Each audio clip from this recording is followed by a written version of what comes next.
Hello hello बाबू, अब हम तोरा से कहिए नहीं मिले पारबो और न बात करे पारबो, काहे कि हमर घर वाला शादी दूसरा से सेट कर दिल को।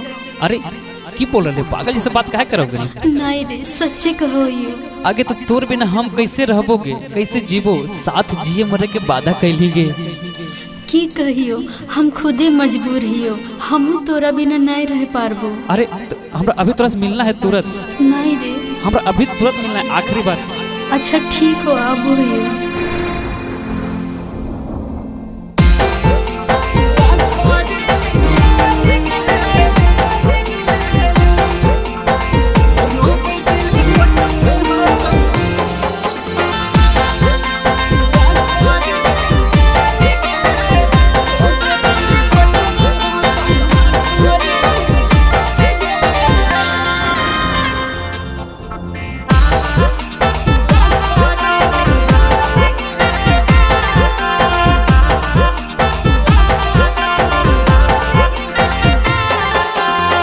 चल जेबी छोड़ी के काले पगला के अपन गे।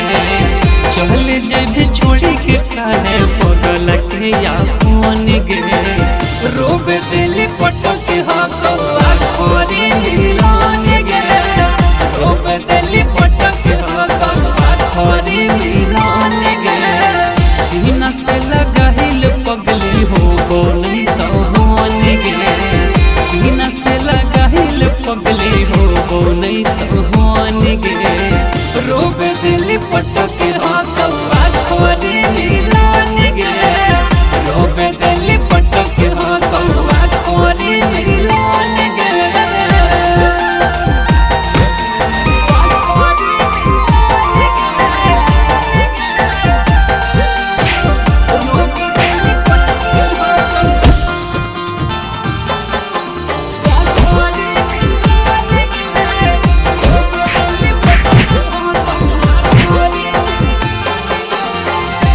जैभी जाके जानो दोसरा अंगना गे।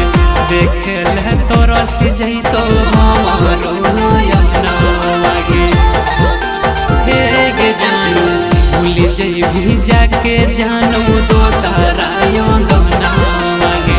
देख ले तोरा से जैतो हमारो नयना गे।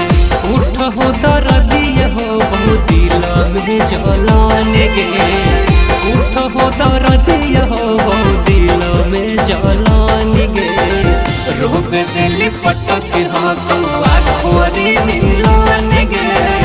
रोब दिली पटके हकवा खोरी मिलान गे।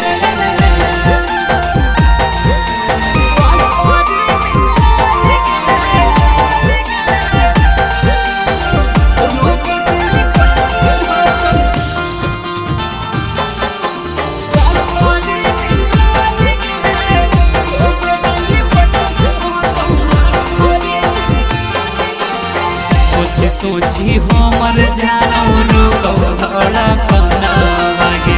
कैसे बतइयो हमर आफत में हो जाना गे। सोची सोची हमर जानो रुको धड़कना गे। कैसे बतइयो हमर आफत में हो जाना गे। राजा पर भाकर से सहल जाओ नहीं जखम गे। राजा पर भाकर से सहल जाओ नहीं जखम गे। रोबे दिली पटके हकवा खोरी मिलान गे। रोबे दिली पटके हकवा खोरी मिलान गे। कि कैसे